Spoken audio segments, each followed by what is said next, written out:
Pues buenos días a todos. Yo lo primero que quería hacer era agradeceros a todos por estar aquí. Siempre las segundas partes son más duras que las primeras y además la verdad que la primera mesa ha estado súper interesante. Ha habido un nivel de diálogo fenomenal y como estaba yo comentando antes en el pasillo, nos lo ha puesto muy difícil. A ver si conseguimos tener una discusión tan viva, tan dinámica y tan interesante como la primera. Quería también agradecer a los patrocinadores Software Unisys por habernos dado la oportunidad de estar aquí y a José Manuel Galdón y a Cristina Mínguez por haberse acordado de Autelsi, que es la asociación a la que yo represento, como presidente de la Comisión de Seguridad y Calidad. Simplemente por contaros un poco, el hecho de que Autelsi esté aquí es porque en esta Comisión de Seguridad y Calidad pues llevamos ya varios años realizando una serie de trabajos sobre lo que es la seguridad de la información.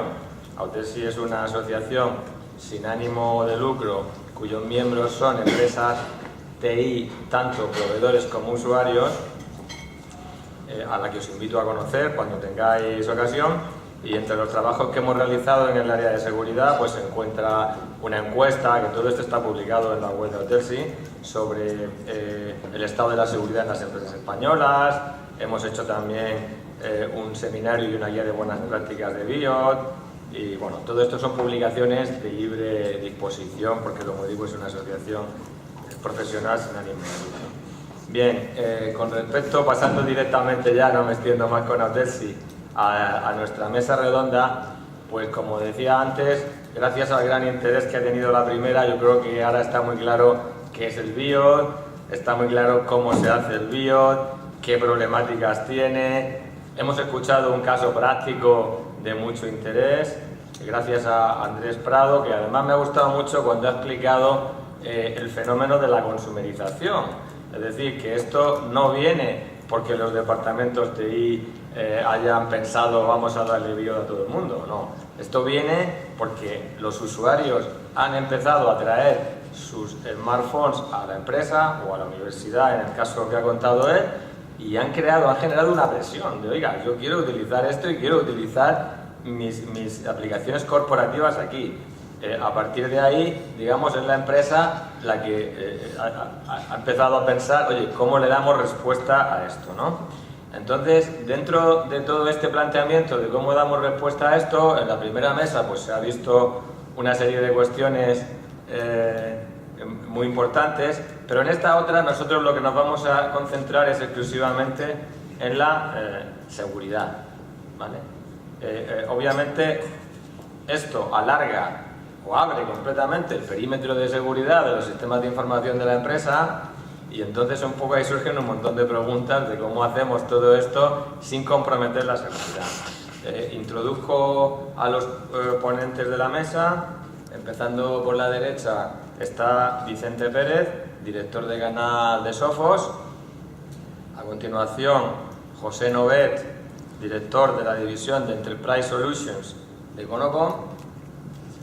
Y aquí a mi derecha, Sergio de Lama, que es el director de preventa en Écija. Y voy a pasarle la palabra en primer lugar a él, que tiene algunas... Bueno, voy a contar. Muchas gracias.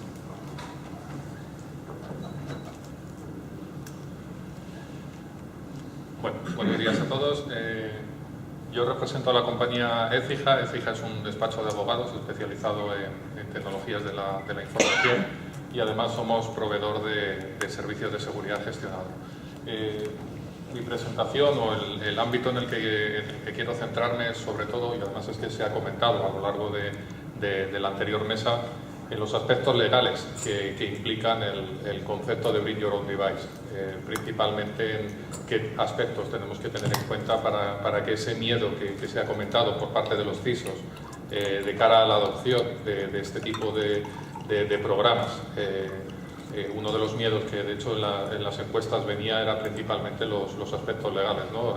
Estamos en un país sujeto a bastantes normativas regulatorias, se ha comentado la LEOPD, en el caso de la universidad, el Esquema Nacional de Seguridad, el de interoperabilidad, es decir, hay mucha regulación dentro del mercado español y eso hace que los responsables de seguridad y los CIOs al final tengan siempre la coletilla o el miedo del cumplimiento normativo presente en cada una de las acciones que se lanzan.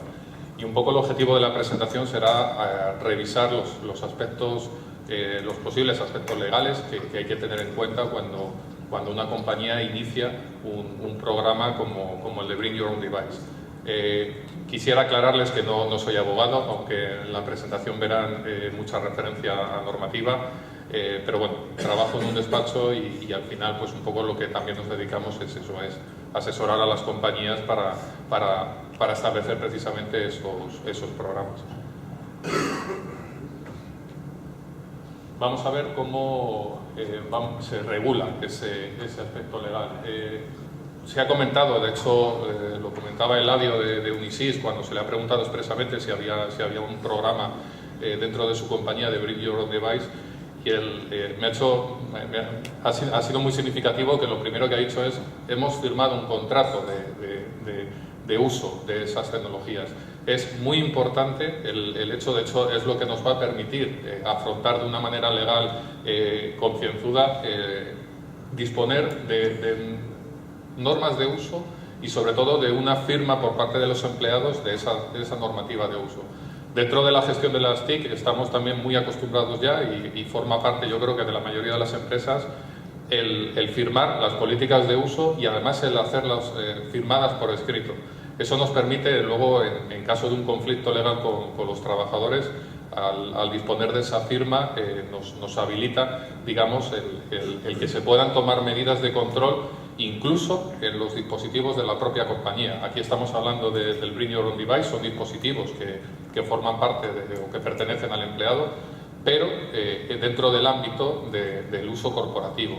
De esa manera, teniendo esa política firmada, ponemos encima de la mesa y hacemos tácitamente reconocer al empleado el derecho de la organización a, de alguna manera, controlar una parte del uso de ese dispositivo mediante precisamente el consentimiento firmado de las políticas que lo secundan.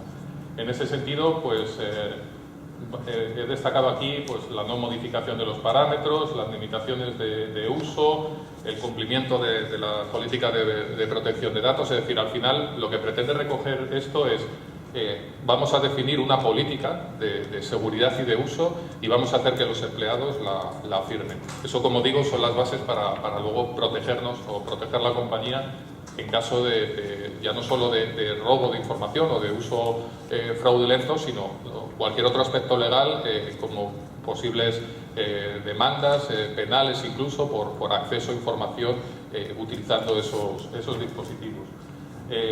Es también muy importante, y en la última parte, sobre todo en la parte de prevención, y de hecho siempre que hablamos de seguridad, al final es algo que tiene que formar parte de cualquier programa de seguridad, de la concienciación. Es muy importante dentro de la seguridad la labor de formación y concienciación en seguridad. En ese sentido, en un programa de este estilo, todavía más, porque al final, aunque es verdad que, y se ha comentado en la anterior mesa, los usuarios cada vez más para los entornos personales estamos más concienciados en cuanto a seguridad y tenemos esa preocupación, instalamos antivirus en nuestros smartphones, estamos a la orden del día de los ataques y digamos que tenemos esa conciencia de seguridad que cada vez más está cambiando ese modelo, ¿no? Ya hay más preocupación por la seguridad. Aún así es importante, con un programa de este estilo, fomentar la conciencia de seguridad y sobre todo orientarla hacia ese uso de los dispositivos móviles. Básicamente hay que tener en cuenta que la información, una vez que se cede el uso de los terminales personales para manejar información corporativa, hay que tener en cuenta las capacidades que tiene que tener la empresa para proteger la información allá donde va. En ese sentido es muy importante, como vemos aquí, el que ya la información, lo importante no es dónde reside, sino la propia información en sí. En ese sentido, desde los departamentos de TI y con el apoyo sobre todo, y como bien se ha dicho en la mesa anterior, no es solo un ámbito tecnológico, sino también evidentemente las áreas de asesoría jurídica, recursos humanos y también negocio, porque al final esto se hace para mejorar la productividad. Básicamente lo que hay que hacer es establecer controles que nos permitan en caso de, sobre todo yo siempre digo en caso de problemas, ¿no? Siempre hay que ponerse en estos casos en problemas legales o algún tipo de circunstancia que hayamos construido previamente todo un marco normativo y hayamos diseñado un programa que nos permita asegurar que en caso de conflictos digamos, tengamos las herramientas suficientes para proteger a la empresa. Básicamente se ha comentado, aquí me gustaría destacar sobre todo el papel del cloud. Aunque estamos hablando del Bring Your Own Device, al final de lo que hablamos es de proteger la información, y el uso de tecnologías cloud la verdad es que ayudan bastante. Tú tienes un terminal, pero cada vez más, como decía antes, la información no es importante dónde resida, sino cómo la gestiones, ¿no? Y en ese sentido las tecnologías cloud ayudan también a no hacer depender de dónde reside la información, sino en su acceso, con lo cual un aspecto importante es basarse en esa tecnología cloud.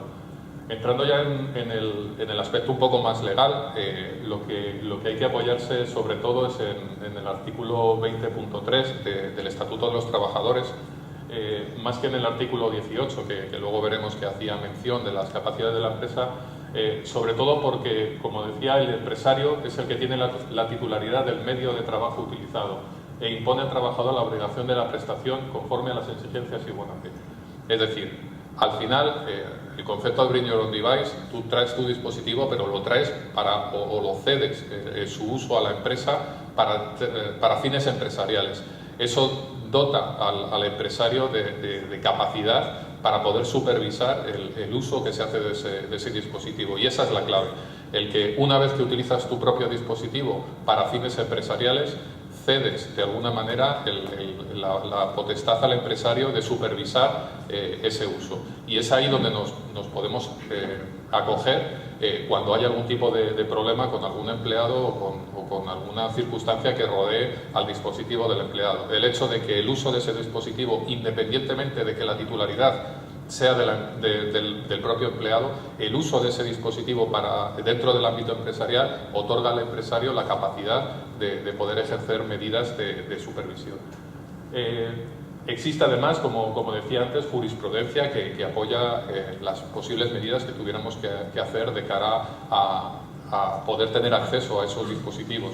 Comentaba de hecho Eladio de Unisys, cuando nos explicaba un poco la política que tenían ellos, el que de hecho firma la potestad de la empresa de retener el dispositivo del empleado, aunque sea de suyo propio, para revisar que no exista dentro de ese dispositivo ningún tipo de información corporativa o que no haya, o chequear qué tipo de información se guarda en él. De nuevo, es muy importante el haber firmado eso, aunque hay jurisprudencia, siempre en este tipo de casos lo más importante es que existieran esas normas previamente firmadas por escrito por los empleados. Eso es lo que nos dará pie a que en caso de tener que ir a los tribunales, la verdad es que la gestión de ese juicio salga mejor.